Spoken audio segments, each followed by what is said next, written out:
नमस्ते बच्चों। तो हमारा जो नेक्स्ट टॉपिक है और लास्ट टॉपिक है वो है थर्मास फ्लास्क। अब देखिए, थर्मास फ्लास्क को जो है वो देवर फ्लास्क भी बोला जाता है। क्यों बोला जाता है? क्योंकि देवर नाम के एक साइंटिस्ट थे जिन्होंने इसकी खोज की और इसीलिए इसको देवर फ्लास्क भी बोला जाता है। सिंपल चीज है, पहले मैं आपको कंसेप्ट समझा के देता हूं, उसके बाद हम बुक में जो दिया है वो पढ़ लेंगे ताकि आपको और अच्छी तरीके से समझ में आएगा। देखिए, थर्मास फ्लास्क में क्या होता है, आपने देखा होगा कि जब भी हम कभी हॉस्पिटल में कोई एडमिट होता है तो हम जो है सॉरी चाय वगैरह, गर्म चाय वगैरह लेके जाते हैं तो 2-3 घंटे तक जो है वो चाय गर्म की गर्म ही रहते हैं। या फिर ठंडा पानी हो गया है, ठंडा पानी भी अगर लेके गए या गर्म दूध लेके गए तो जो गर्म चीज़ है वो गर्म ही रहेगी, ठंडी है तो ठंडी ही रहेगी। अब इसमें होता क्या है, वो कैसा, उसका स्ट्रक्चर कैसे होता है। देखिए, इसके स्ट्रक्चर में आपको जो है वो अंदर के पार्ट में, देखिए मैंने यहाँ पे डायग्राम निकाली है, तो अंदर के पार्ट में ये ग्लास का बना होता है, ठीक है। और उसकी जो एंड्स होती है ये पैक हो जाती है, ये पैक की होती है। यहाँ पे आपको दिख रहा है ना, ये अंदर वाला पार्ट, ठीक है, ये ग्लास का बना होता है। और अंदर का जो मटेरियल है वो सिल्वर कोटेड होता है, एक चमकदार मटेरियल से जो है वो उसको अंदर का मटेरियल होता है। क्यों होता है वो भी हम देखेंगे। सबसे पहले ये ग्लास का जो है वो आपको दिख रहा है, ये अंदर का। अब इसके अंदर जो है ये जो यहाँ से पैक किया है, यहाँ से ये ऊपर से इसका जो टॉप एंड है वो पैक होता है। अब गाइज, ये जो अंदर वाली चीज होती है इसके अंदर एयर भी नहीं होती, एयर भी नहीं होती, कुछ भी नहीं होती। इसके अंदर जो हवा है वो भी निकाली जाती है और यहाँ पे क्रिएट किया जाता है वैक्यूम। अभी वैक्यूम क्यों क्रिएट किया जाता है? देखिए, हीट को ट्रांसफर होने के लिए सॉलिड, लिक्विड या गैस का कोई ना कोई मीडियम की जरूरत होती है। तो यहाँ पे जो है वो कोई भी मीडियम ही नहीं रहेगा तो हीट जो है वो यहाँ से यहाँ ट्रांसफर नहीं होगी। ये तो पहली बात होगी। अगर ये वैक्यूम से बना है तो यहाँ से कोई भी चीज जो है वो हीट जो है वो ट्रांसफर नहीं होगी, या ठंडावट है तो वो भी ट्रांसफर नहीं होगी, ठीक है। हीट ट्रांसफर नहीं होगी कि ठंडी चीज ठंडी रहेगी, गर्म चीज गर्म रहेगी। तो इसके लिए ये सबसे पहले आपको समझना है कि अंदर का जो पार्ट होता है ये पूरा का पूरा खुला होता है, इसमें कोई एयर वगैरह है वो भी निकाली जाती है, या कोई भी मीडियम वहां पे नहीं होता।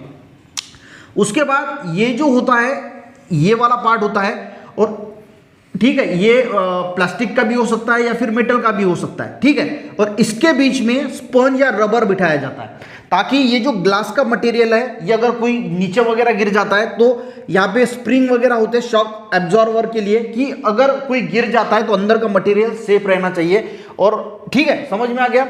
और ये स्पंज से या फिर रबर से बनाने का ये होता है कि ये भी जो है वो हीट को जाने के लिए जो है वो रोकता है।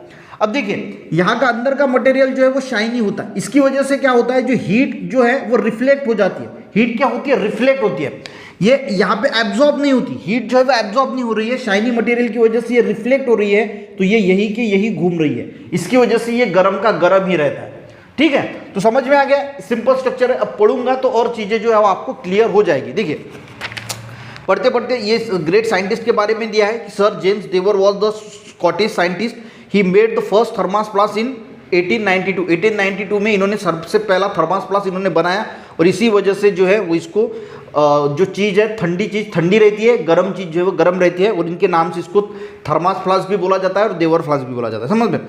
You might have seen the thermos flask use for keeping T, coffee, milk etc hot और शरबत कोल्ड फॉर लॉन्ग टाइम।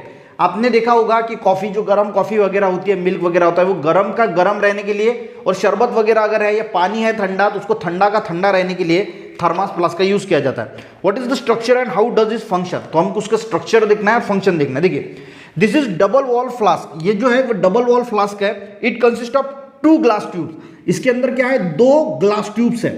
मैंने जैसे आपको पहले बताया ग्लास की ट्यूब्स है। Surface of both tubes are made up of shiny by silver coating. तो जो सरफेस होता है अंदर का वो शाइनी मटेरियल से सिल्वर कोटिंग किया जाता है और वो शाइनी बनाया जाता है। क्यों शाइनी बनाया जाता है? क्योंकि अंदर जो है वो हीट जो है वो रेडिएशन के मार्फत जो है वो एब्जॉर्ब नहीं होनी चाहिए, वो रिफ्लेक्ट होनी चाहिए, इसीलिए वो अंदर का मटेरियल शाइनी बनाया जाता है। ये समझ में आ गई सबसे पहले थी shiny silver. Air between this tubes is removed create vacuum. और इसके अंदर की जो हवा है वो निकाली जाती है और वैक्यूम क्रिएट किया जाता है। There is a protective jar of metal और प्लास्टिक आउटसाइड द ट्यूब्स। और एक प्रोटेक्टिव जो है वो प्लास्टिक का या फिर मेटल का एक जार जो है वो यहाँ पे बिठाया जाता है। क्यों? प्रोटेक्शन के लिए। प्रोटेक्शन यानी अगर वो नीचे नीचे गिर जाता है, और पीसेस ऑफ स्पंज और rubber are fix between the outer jar and the flask. यानी ये वाला जो मटेरियल है ग्लास ट्यूब्स और ये जो बाहर का प्लास्टिक या फिर मेटल का है, इसके बीच में क्या बिठाया जाता है? एक तो स्पंज बिठाया जाएगा या रबर बिठाया जाएगा। ये नीचे भी एक रबर कॉर्क होता है प्रोटेक्ट यानी स्ट्रेंथनिंग के लिए, ठीक है, तो समझ में आ गया, ये प्रोटेक्शन के लिए ये सारी चीजें जो है वो बिठाई जाती है। अब देखते हैं फंक्शन ऑफ थर्मस फ्लास्क। देखिए फंक्शन क्या है, when the hot substance is place in thermos flask, जब हम गर्म सब्सटेंस को थर्मस फ्लास्क में रखते हैं, heat going out reflect due to the shining surface, तो हीट जो है वो रिफ्लेक्ट हो जाती है, ये अंदर के अंदर ही रिफ्लेक्ट होती रहती है और इसकी वजह से वो गर्म चीज गर्म ही रहती है। Shining surface of the inner tubes, hints heat is not radiated, तो हीट का रेडिएशन के मार्फत ऐसा बाहर नहीं जाती वो, और उसकी वजह से क्या होता है, अंदर का जो सब्सटेंस है वो गर्म का गर्म रहेगा, ठंडा ठंडा रहेगा। नाइदर कंडक्शन और convection of heat occur because of the vacuum, अब यहाँ पे वैक्यूम है तो कंडक्शन नहीं होगा, कंडक्शन के लिए कोई ना कोई सॉलिड मीडियम की जरूरत होती है। अगर यहाँ पे हवा भी रहती, मान के चलिए दूसरी कोई चीज रहती, तो ये कन्वेक्शन होता है, कंडक्शन होता है, रेडिएशन होता है, तो यहाँ पे रेडिएशन भी नहीं होता, कंडक्शन भी नहीं होता और कन्वेक्शन भी जो है वो हमें देखने को नहीं मिलता, क्योंकि इसके अंदर जो है वो वैक्यूम जो है वो क्रिएट होता है और उसकी वजह से ये सारी चीजें हमें देखने को मिलती है। As a result heat is not transferred to the outer cooler region and retain inside for longer time.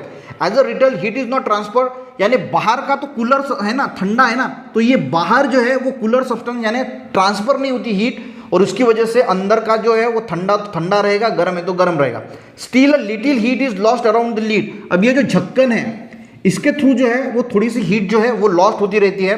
Small amount of conduction through glass, इस यहाँ पे कंडक्शन होता है और यहाँ से कंडक्शन यानी या एक जगह से दूसरी जगह पे ये हीट जो है वो ट्रांसफर होती है और कंडक्शन के थ्रू जो है, therefore the hot substance does not remain hot after 2 और 3 आवर्स।